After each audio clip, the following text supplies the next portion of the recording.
ചേച്ചി, ചേച്ചിക്ക് എന്നോടെന്തെങ്കിലും പറയാനുണ്ടോ? അതെ വസു, പക്ഷേ അതെങ്ങനെ പറയണോന്ന് എനിക്കറിയില്ല. നമുക്കിടയിൽ എന്തിനാ ചേച്ചി ഇങ്ങനെ മടിയൊക്കെ?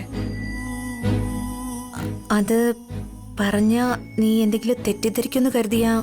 ഞാൻ ചേച്ചിയുടെ അനിയത്തിയാ, ഒന്നും തെറ്റിദ്ധരിക്കില്ല, പറഞ്ഞോ. അല്ല വസു, ഭാസ്കരേട്ടനെ ഓഫീസിലെ ചെയർമാൻ ആക്കിയത് എത്രത്തോളം ശരിയാണെന്ന്. എന്താ ചേച്ചി ഇത്? ഭാസ്കരേട്ടന് എന്ത് കുറവാ ഉള്ളത്? ഏട്ടനെ കുറിച്ച് ഞാനിങ്ങനെ പറയാൻ പാടില്ല, പക്ഷേ അദ്ദേഹത്തിന് അത്രയും സാമർഥ്യമൊന്നും ഇല്ല വസു. എക്സ്പീരിയൻസും ഇല്ല. അതുമാത്രമല്ല, പേടിയും ഉണ്ട്. അത്രയും വലിയൊരു ഓഫീസ് നടത്താൻ കഴിയോ ഇല്ലയെന്ന്. ചേച്ചി ഒന്നുകൊണ്ടും പേടിക്കണ്ട. ഭാസ്കരേട്ടൻ പഴയ പോലെയൊന്നും അല്ല ഇപ്പോ. ഭാസ്കരേട്ടന് ഇപ്പൊ നല്ല എക്സ്പീരിയൻസ് ഉണ്ട് ചേച്ചി. ഏത് ഈവന്റ്സ് ആണെങ്കിലും ചെയ്യും. നീ പറയുമ്പോ എനിക്ക് ധൈര്യമൊക്കെ തോന്നുന്നുണ്ട് വസു, പക്ഷേ മനസ്സിലൊരു സംശയം വേണ്ട ചേച്ചി. കാർത്തിക എന്തെങ്കിലും പറഞ്ഞെന്ന് വെച്ചിട്ട് അതൊന്നും കാര്യമാക്കി എടുക്കണ്ട. ഭാസ്കരേട്ടനിൽ എനിക്കും അഭിയേട്ടന് പൂർണ്ണ വിശ്വാസമുണ്ട്. ഒരുപാട് താങ്ക്സ് വസു. ഇത്രയും നാളും നീ അദ്ദേഹത്തെ ഒരുപാട് എൻകറേജ് ചെയ്തിട്ടുണ്ട്. ആദ്യം ഞങ്ങൾ നിന്നെ തെറ്റിദ്ധരിച്ചെങ്കിലും പിന്നീട് ഞങ്ങൾ നിന്നെ മനസ്സിലാക്കി. നീ ഈ ചെയ്ത സഹായം ഞങ്ങൾ ഒരിക്കലും മറക്കില്ല. നിങ്ങളും ഞങ്ങളും എന്നുള്ള വേർതിരിവ് വേണ്ട. ഇത് സഹായമൊന്നും അല്ല ചേച്ചി. നമ്മളെല്ലാവരും പരസ്പരം എന്നും തുണയായിട്ടിരിക്കണം.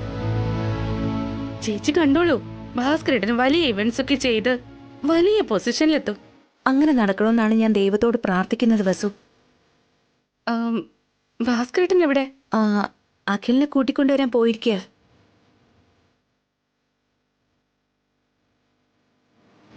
വാ ഭാസ്കരേട്ടാ, അഖിലും വാ, ഭക്ഷണം കഴിക്കാം. ഇളയമേ, കാർത്തികേ, അനു, കീർത്തി, ഉണ്ണി എല്ലാരും ആഹാരം കഴിക്കാൻ വന്നേ. വരുന്ന വല്യമ്മേ.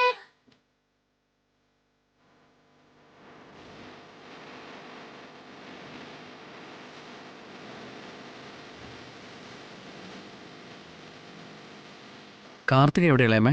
അവൾ ഒരുങ്ങടാ. ഈ സമയത്ത് എന്തിനാ റെഡിയാവുന്നേ? എങ്ങോട്ട് പോകാൻ പോകുന്നു? ഇങ്ങോട്ട് വരാൻ പോവാ. അവ ഇവിടെ മോളെ. ഏട്ടൻ ഇപ്പൊ വന്നേ ഉള്ളൂ, ഫ്രഷ് ആയിക്കൊണ്ടിരിക്കുക. ഭാസ്കരേട്ടൻ കഴിക്കൂ, ഏട്ടൻ വന്നോളൂ.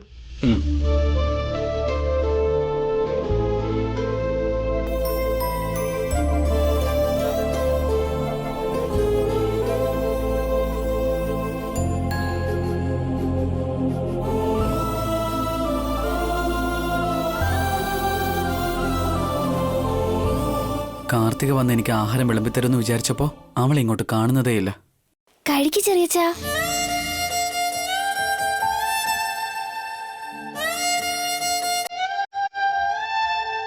നീ കഴിക്കും മോനെ. ആദ്യം ചെറിയച്ചൻ കഴിക്കേ. നിന്റെ ചെറിയമ്മ വന്നിട്ട് വാരിത്തരും. മോൻ ഇപ്പൊ കഴിക്കേ.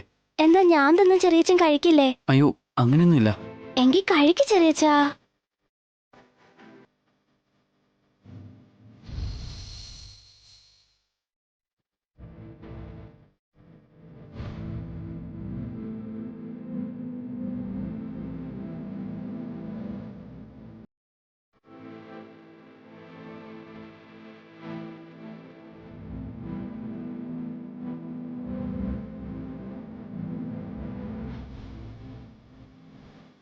ഞാൻ വാരിത്തരാം ചെറിയച്ചാ. ഞാനും വാരിത്തരാം ചെറിയച്ചാ.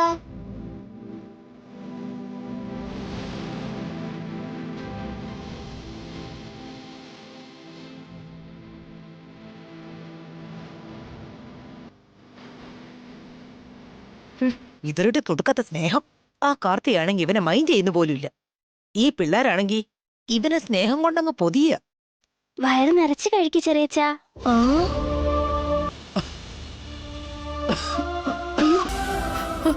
അയ്യോ ചെറിയച്ചാ, പതുക്കെ.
എന്താ അഖിൽ പെട്ടെന്ന് കഴിക്കാൻ തുടങ്ങിയേ?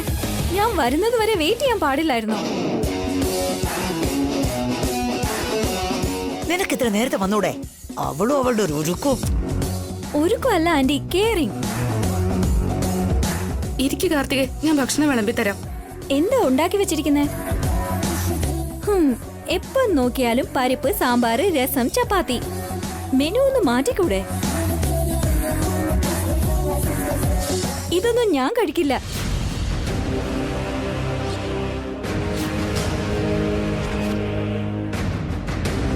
കാർത്തിക, യെസ് അഖിൽ. ഇതുപോലുള്ള ചീപ്പ് ഫുഡ് കഴിച്ചാ എന്റെ ഹെൽത്ത് അപ്സെറ്റ് ആകും.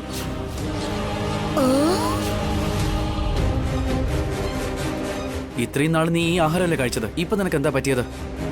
ആ സമയത്ത് പ്രോപ്പർട്ടി ഇല്ലായിരുന്നു. വാടക വീട്ടില് വേറെ വഴിയില്ലാതെ ഡേർട്ടി ഫുഡ് കഴിച്ചു. ഇപ്പൊ അതിന്റെ ആവശ്യമൊന്നും ഇല്ലല്ലോ. റിച്ച് ഹൗസിൽ വന്നില്ലേ? We are rich now. എനിക്കിഷ്ടപ്പെട്ട sea food, vitamin food, low cholesterol food order ചെയ്തിട്ടുണ്ട്.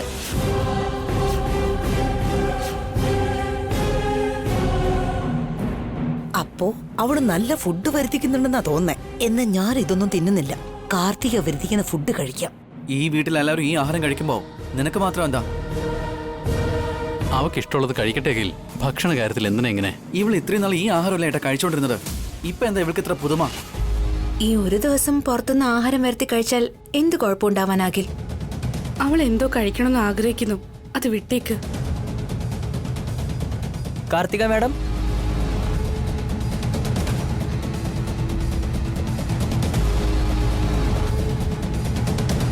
മാഡത്തിന് ഫുഡ് കൊണ്ടുവന്നിട്ടുണ്ട്. Thank you. ബിൽ എത്രയാ? 5500 മാഡം.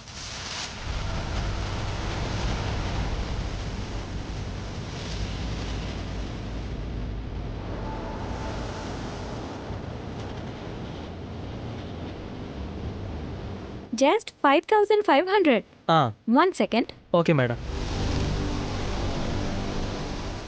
വസുവെടുത്തി ടിപ്പും ചേർത്ത് ആ ബോയ്ക്ക് 6000 കൊടുക്കൂ.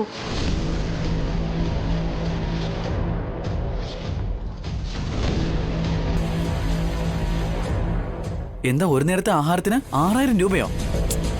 ആഫ്റ്റർ ഓൾ 6000 അല്ലേ ആയുള്ളൂ.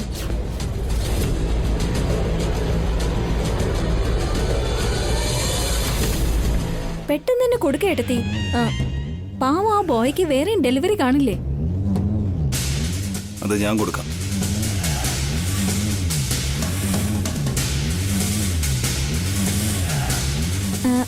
താങ്ക് യു ഏട്ടാ.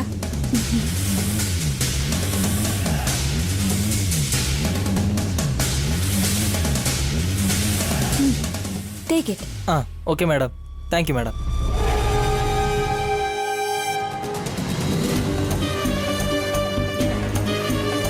കാർത്തികേ, എന്താ ഏട്ടാ? ഫാസ്റ്റ് ഫുഡ് അത്ര നല്ലതല്ല. വീട്ടിലെ ഭക്ഷണം കഴിക്കുന്നതാണ് ബെറ്റർ. ഞാൻ റോഡ് സൈഡിലുള്ള തട്ടുകടയിലെ ചീപ്പ് ഫുഡൊന്നും അല്ലല്ലോ വാങ്ങിയത് അഭിയേട്ടാ.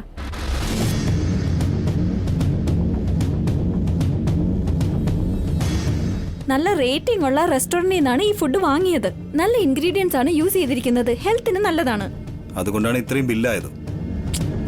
ഏട്ടൻ എന്നെ തടയുന്നത് എന്റെ ഹെൽത്തിന് വേണ്ടിയോ അതോ ബില്ലിന് വേണ്ടിയോ? രണ്ടിനും കൂടെ. നമ്മുടെ വീട്ടിലുണ്ടാക്കുന്ന ഭക്ഷണം വളരെ നല്ലതായിരിക്കും. അത് ഹെൽത്തിന് നല്ലതാണ്. അതുകൊണ്ട് നാളെ മുതൽ പുറത്തുനിന്ന് ഭക്ഷണം വാങ്ങിക്കുന്നത് നിർത്തിയേക്ക്.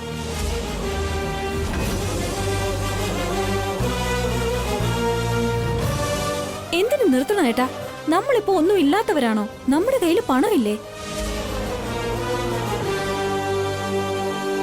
പണം ഉണ്ടെന്ന് വെച്ച് ഇങ്ങനെ വേസ്റ്റ് ആക്കി ചിലവാക്കണോ? പുറത്തുനിന്ന് ഭക്ഷണം വേണ്ടെന്ന് ഏട്ടൻ പറഞ്ഞില്ലേ? പണം എങ്ങനെയാ വേസ്റ്റ് ആകുന്നേ? എനിക്ക് കഴിക്കാനുള്ള ഫുഡിന് വേണ്ടിയല്ലേ ചെലവാക്കിയത്. അതിനൊക്കെ ഒരു ലിമിറ്റ് ഇല്ലേ? ഫുഡിന് 6000 രൂപ എന്നൊക്കെ പറഞ്ഞ കോസ്റ്റിനനുസരിച്ചാണ് ക്വാളിറ്റി ഉള്ളത്. ഓലക്കുടില് കഴിഞ്ഞപ്പോ റോഡ് സൈഡിലെ തട്ടുകടയില് നമ്മൾ വിറ്റ ഇഡ്ഡലിക്കും 5 സ്റ്റാർ ഹോട്ടലിലെ ഇഡ്ഡലിക്കും വ്യത്യാസമില്ലേ? അതിന്റെ ക്വാളിറ്റി അതിനുണ്ടാകും. അന്ന് നമുക്ക് ഗതിയില്ലാത്തതുകൊണ്ട് പലഹാരങ്ങൾ വിറ്റു. ഇന്ന് നമുക്ക് സ്വത്ത് തിരിച്ചു കിട്ടിയല്ലോ, അതുകൊണ്ട് കോസ്റ്റ്ലി ഫുഡ് വാങ്ങി. ഇതിനെന്തിനാ ഇത്ര വലിയ ഡിസ്കഷൻ? ദേ നോക്ക്, നിനക്ക് എന്ത് വേണോ അത് നിന്റെ ഏട്ടത്തിമാരെ ഉണ്ടാക്കി തരും കാർത്തിക്. ഇവരൊക്കെ സ്റ്റാർ ഹോട്ടലിലെ ഷെഫുമാരാണെന്ന് വിചാരിച്ചു അഭിയേട്ടാ? ഇവരൊക്കെ ജസ്റ്റ് ഹൗസ് വൈഫ്സ് മാത്രമാണ്.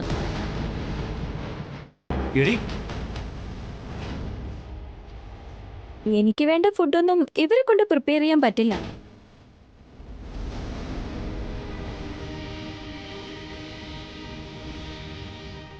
കാർത്തിക, എന്റെ ഏടത്തിമാരെ ഇൻസൾട്ട് ചെയ്താൽ ഞാൻ വെറുതെ ഇരിക്കില്ല. എന്റെ ഫുഡിന് വേണ്ടി എന്റെ ഏട്ടത്തിമാരെ കൊണ്ട് പാചകം ചെയ്യിക്കാൻ ഞാൻ അനുവദിക്കില്ല. അങ്ങനെ ചെയ്താ ഞാൻ അവരെ ഇൻസൾട്ട് ചെയ്യുന്നതിന് തുല്യ. വായി തോന്നു പറഞ്ഞ് രക്ഷപ്പെടാൻ നോക്കണ്ട. എന്താടാ എല്ലാരും കൂടി അവളെ വഴക്ക് പറയുന്ന എന്തിനാ? ദാരിദ്ര്യായതുകൊണ്ട് അന്ന് അങ്ങനെ ജീവിച്ചു. ഇപ്പൊ ആസ്തി ഉണ്ടല്ലോ, അപ്പൊ അങ്ങനെ ജീവിക്കണോ? ആഗ്രഹങ്ങളൊക്കെ മറക്കണോന്നാണോ? ഇല്ലാത്തപ്പോ അതുപോലെ ജീവിച്ചില്ലേ? ഉള്ളപ്പ ചെലവാക്കിയാൽ എന്താ കുഴപ്പം? ചെലവാക്കാൻ പാടില്ലെന്നല്ല ഞാൻ പറഞ്ഞത്. ശ്രദ്ധിച്ച് നോക്കിയും കണ്ട് ചെലവാക്കണം എന്നാ പറഞ്ഞു.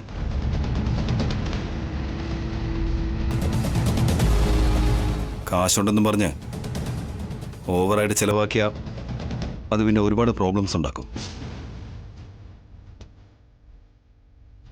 ഏട്ടൻ പറഞ്ഞത് മനസ്സിലായോ നിനക്ക്? നാളെ മുതൽ നീ ഒരു അനാവശ്യ ചെലവും ചെയ്യാൻ പാടില്ല. നിർത്തടാ.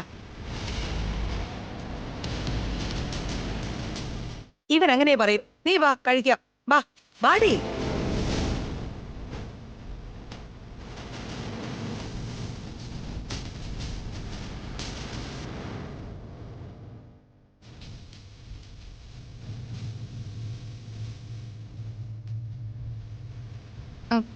ഏട്ടനിരിക്കുക, ഭക്ഷണം വിളമ്പിത്തരാം. ഞാൻ പുറത്തുനിന്ന് കഴിച്ചിട്ടാണ് വന്നത് വസുന്ധര. നിങ്ങൾ കഴിക്കാം. പുറത്ത് എവിടുന്ന കഴിച്ച അബി? അത് ഒരു ഫ്രണ്ടിന്റെ വീട്ടിൽ നിന്നാണ് കഴിച്ചത്.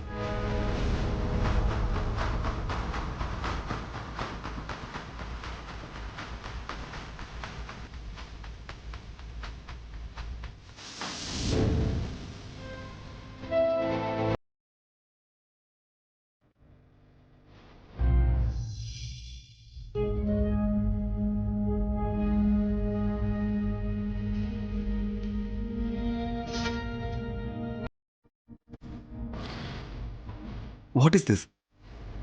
ഞങ്ങളുടെ എല്ലാ പ്രോപ്പർട്ടീസും റിലീസായില്ലെന്നോ?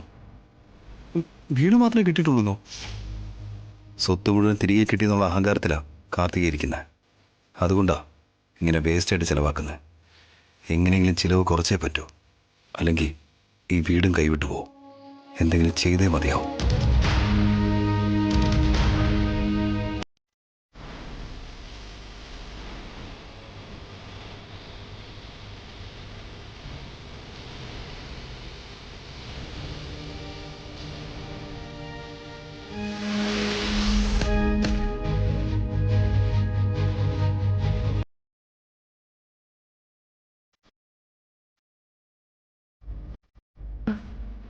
ഏട്ടൻ എന്താ ഇങ്ങനെ ആലോചിച്ചുകൊണ്ടിരിക്കുന്നത്? ഒന്നുമില്ല വസുന്ധര. എന്തോ ഉണ്ടെന്ന് ഏട്ടൻ്റെ മുഖം കണ്ടാൽ തന്നെ അറിയാം. രാവിലെ ഏട്ടൻ വളരെ സന്തോഷത്തിലായിരുന്നു. പുറത്തു പോയി വന്നതിന് ശേഷം ഡള്ളായി. എന്തു പറ്റി ഏട്ടന്? ഞാൻ സത്യം പറഞ്ഞാൽ വസുന്ധര വിഷമിക്കും. ഇപ്പൊ തന്നെ അവൾ ഒരുപാട് വിഷമിച്ചിരിക്കുക. ഇനി അവളെ കൂടുതൽ വിഷമിപ്പിക്കാൻ പാടില്ല.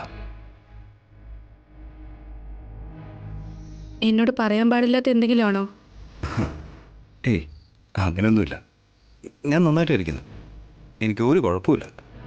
ഏട്ടൻ ചിരിക്കുന്നുണ്ടെങ്കിലും ആ ചിരിയിലൊരു ആത്മാർത്ഥതയില്ല. എനിക്കത് മനസ്സിലാവുന്നുണ്ട്.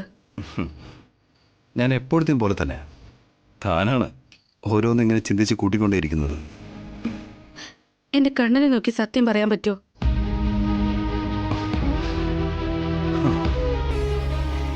തന്നോട് ഞാൻ കള്ളം പറയാൻ തോന്നുന്നുണ്ടോ വസുന്ധര? ഏട്ടൻ എന്തോ മറയ്ക്കുന്നുണ്ടെന്ന് എനിക്ക് മനസ്സിലായി. ആരോടൊന്നും പറയാതെ ഏട്ടൻ മനസ്സിൽ വെച്ച് വിഷമിച്ചോണ്ടിരിക്കുക. എനിക്ക് എന്ത് വേദനയാണോ ഉള്ളത്? നമ്മുടെ കഷ്ടപ്പാടുകളെല്ലാം തീർന്നു. സ്വത്തുക്കളെല്ലാം തിരിച്ചു കിട്ടിയില്ലേ? ഓഫീസ് ഓപ്പൺ ചെയ്തു. ഉടനെ തന്നെ അഖിൽ എഴുന്നേറ്റ് നടക്കുകയും ചെയ്യും. I am really happy. ശരിക്കും ഹാപ്പിയാണോ?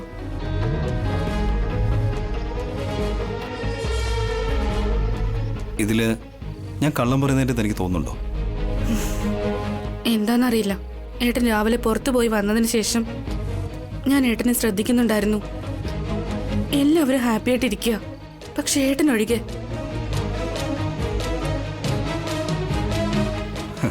അങ്ങനെയൊന്നുമില്ല. നിങ്ങൾ എല്ലാവരും ഹാപ്പി ആയിട്ടിരിക്കുകയാണെങ്കിൽ പിന്നെ ഞാനെന്തിനാ വിഷമിച്ചിരിക്കുന്നത്? ഞാനും ഹാപ്പി ആയിട്ടാണ് ഇരിക്കുന്നത്. ഞാൻ വിശ്വസിക്കട്ടെ? തീർച്ചയായും വിശ്വസിക്കാം. പ്രോമിസ്. ഇതുവരെയും നമുക്കിടയിൽ രഹസ്യങ്ങളൊന്നും ഉണ്ടായിരുന്നില്ല. എല്ലാ കാര്യങ്ങളും അങ്ങോട്ടും ഇങ്ങോട്ടും സംസാരിക്കും. സുഖവും ദുഃഖവും നമ്മൾ ഒരുമിച്ച് പങ്കിട്ടു. ഇനിയും അങ്ങോട്ടും നമ്മൾ അങ്ങനെ തന്നെ ആയിരിക്കണം. എന്ത് പ്രശ്നം ഉണ്ടായാലും നമുക്ക് ഒരുമിച്ച് നിന്ന് നേരിടാം. ദയവ് ചെയ്ത് തനിച്ചേട്ടൻ ദുഃഖിക്കരുത്. ഞാൻ വിഷമിക്കുമെന്ന് കരുതി ഏട്ടൻ എന്നോടൊന്നും മറച്ചു വെക്കരുത്.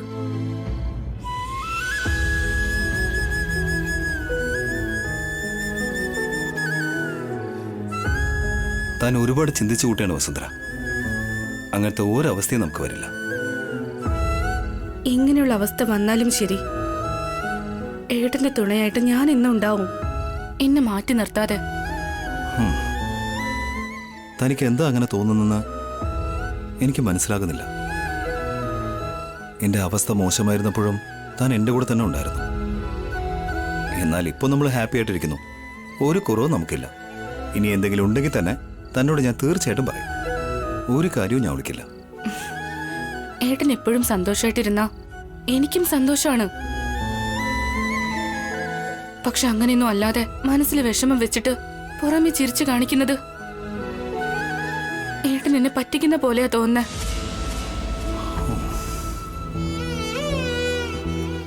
ഏട്ടന്റെ വിഷമം കണ്ടോണ്ട് നിൽക്കാൻ എനിക്ക് പറ്റില്ല.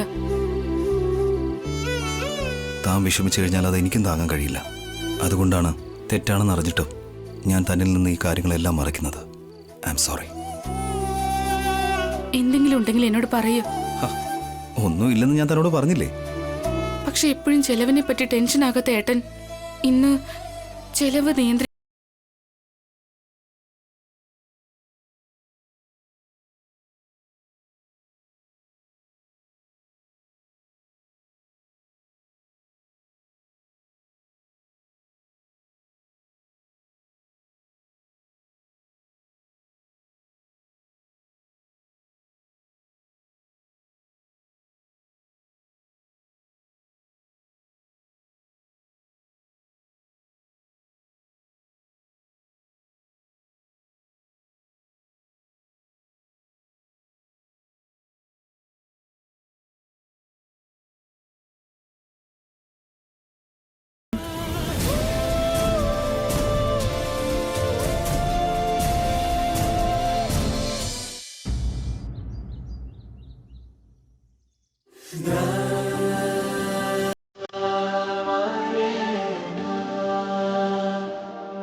ചൂടായിട്ടുള്ള കോഫി റെഡി.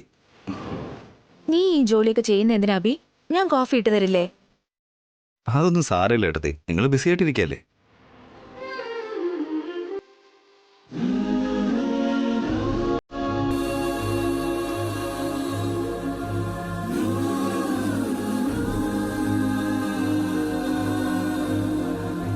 എന്തിനാ അഭി നീ കൊണ്ടുവന്നേ?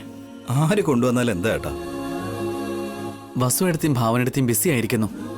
അതുകൊണ്ട് അഭിയേട്ടൻ കോഫി ഉണ്ടാക്കി കൊണ്ടുവന്നത്. ഈ കാർത്തിക എവിടെ പോയി കിടക്കുന്നു എന്തോ. ആദ്യം കോഫി കുടിച്ചിട്ട് എങ്ങനെയുണ്ടെന്ന് പറ.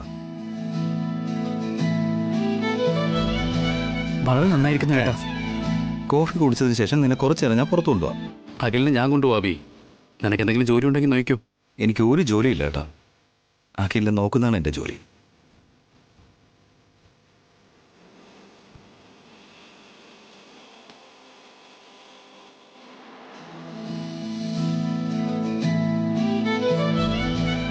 Bye, മക്കളെ. Bye, ഉണ്ണി.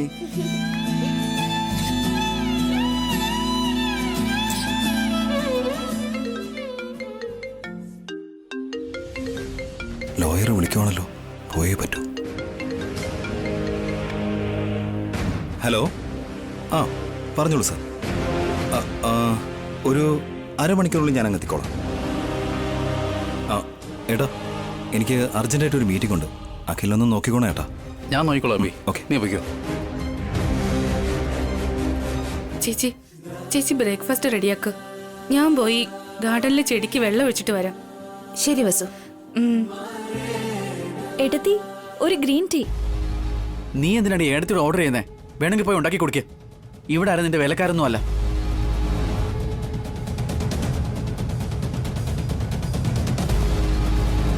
ഇപ്പൊ എന്തിനാ ആവശ്യമില്ലാതെ എന്നെ വഴക്കു പറയുന്നേ? ഈ വീട്ടിലെ ജോലിക്കാരില്ലെന്ന് എനിക്കറിയാം. അതുകൊണ്ടാ 2 ജോലിക്കാരെ മമ്മി ഇങ്ങോട്ടേക്ക് അയച്ചത്. എന്നിട്ട് വസുവേട്ടത്തിയും ഭാവനെടുത്തിയും അവര് വേണ്ടെന്ന് പറഞ്ഞു വിട്ടില്ലേ? അതേടാ, വീട്ടില് ജോലിക്കാരുണ്ടെങ്കിൽ അവരെല്ലാ കാര്യങ്ങളും നോക്കി നടത്തുമല്ലോ. പിന്നെ നിന്റെ ഏട്ടത്തിമാരോട് കാർത്തിക് ഒരു ജോലിക്കും പറയില്ല. ഇതുവരെ അവരവരുടെ ജോലി അവരവർ തന്നെയല്ലേ ചെയ്തത്. ഇപ്പൊ എന്തിനാ ജോലിക്കാരുടെ ആവശ്യം? ഇതിനു മുമ്പ് നമ്മൾ കഷ്ടത്തിലായിരുന്നു. ഇപ്പൊ അവസ്ഥ അങ്ങനെയല്ലല്ലോ. വീട്ടു ജോലിക്ക് ആവശ്യമില്ലെങ്കിലും എനിക്ക് വേണ്ടി 2 ജോലിക്കാരെ ആവശ്യമുണ്ടായിരുന്നു. നീ ഓവറായി സംസാരിക്കണ്ട. ആവശ്യമില്ലാതെ ചിലവ് ചെയ്യാൻ പാടില്ലെന്ന് ഏട്ടൻ പറഞ്ഞതല്ലേ. നിന്റെ ജോലി നീ തന്നെ ചെയ്യും. എന്തിനാ എല്ലാത്തിനും ഇങ്ങനെ തടസ്സം നിൽക്കുന്നേ? കഷ്ടത്തിലായിരിക്കുമ്പോഴും പണം ഉള്ളപ്പോഴും നമ്മൾ ഒരുപോലെ ഇരിക്കണോ? രാമേശ്വരം പോയാലും ശനീശ്വരം വിടില്ല എന്ന് പണ്ടുള്ളവർ പറയുന്നത് പോലെ ആ ദാരിദ്ര്യം പിടിച്ച വീട് വിട്ട് ഈ ബംഗ്ലാവിൽ വന്നാലും പിച്ചക്കാരപ്പുര കഴിയണോ? കാർത്തിക, ഇതാ ഗ്രീൻ ടീ.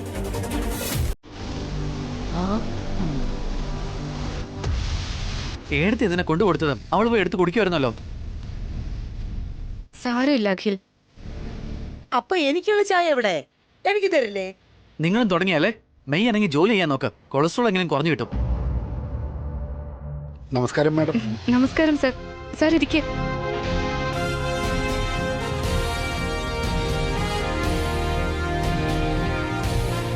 ഇതാണ് എന്റെ ചേട്ടൻ ഭാസ്കർ. ഞങ്ങളുടെ സംസ്കൃതി ഇവന്റ്സിന്റെ ചെയർമാൻ ഇദ്ദേഹമാണ്. നമസ്കാരം. ഭാസ്കരേട്ടാ, ഇതാണ് മിസ്റ്റർ റാവു. എനിക്ക് പരിചയമുള്ളതാ. ഇദ്ദേഹത്തിന്റെ മകൾക്ക് ഒരു ഫംഗ്ഷൻ നടത്തണമെന്ന് ആഗ്രഹിക്കുക.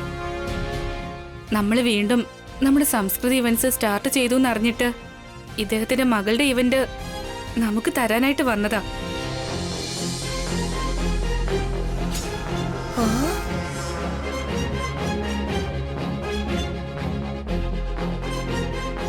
ഉറപ്പായിട്ടും ചെയ്യാലോ. ചടങ്ങെപ്പോഴാണ് നടത്താൻ ഉദ്ദേശിക്കുന്നത്? മറ്റന്നാളാണ് സർ. എൻ്റെ വീടിനടുത്തുള്ള ഫംഗ്ഷൻ ഹാളിലാണ് നടത്താൻ ഉദ്ദേശിക്കുന്നത്. എനിക്കുള്ളത് ആകെ ഒരേ ഒരു മകളാണ്. കല്യാണം വളരെ ഭംഗിയായിട്ട് നടത്തി. ഈ ഫംഗ്ഷൻ കൂടി വളരെ ഭംഗിയായിട്ട് നടത്തണം. തീർച്ചയായിട്ടും സാർ. നിങ്ങളുടെ ഈ ചടങ്ങിന് വേണ്ടി ഞങ്ങളുടെ സംസ്കൃതി ഇവന്റ് തന്നെ തിരഞ്ഞെടുത്തതിൽ ഒരുപാട് സന്തോഷമുണ്ട്.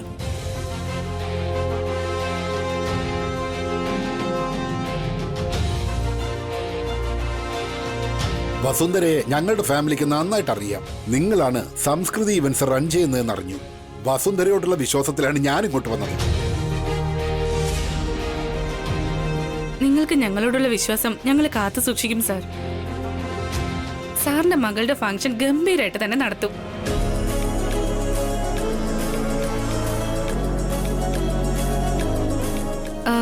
സാർ, ഇതെന്റെ ഹസ്ബൻഡ് അഭിറാം. അറിയാം മാഡം. നമസ്കാരം അഭിരാം സാർ. നമസ്കാരം സാർ. എൻ്റെ മകളുടെ ഒരു ഫംഗ്ഷൻ നടത്തണം സാർ. ഏട്ടനോട് പറഞ്ഞാൽ മതി. അദ്ദേഹം എല്ലാം നോക്കുന്നത്. പറഞ്ഞല്ലോ, പണം എത്ര ചെലവായാലും കുഴപ്പമില്ല. ഈവന്റ് ഗ്രാൻഡ് ആയിരിക്കണം. ഞാൻ നാളെ വീണ്ടും വരാം. നിങ്ങൾ ഡിസൈൻസ് റെഡിയാക്കി വെക്കൂ. ആ, എനിക്ക് ഇഷ്ടപ്പെട്ടാൽ അഡ്വാൻസ് തരാം. Okay sir. ഉറപ്പായിട്ട് നിങ്ങൾക്ക് ഇഷ്ടപ്പെടുന്ന രീതി തന്നെ ചെയ്യും.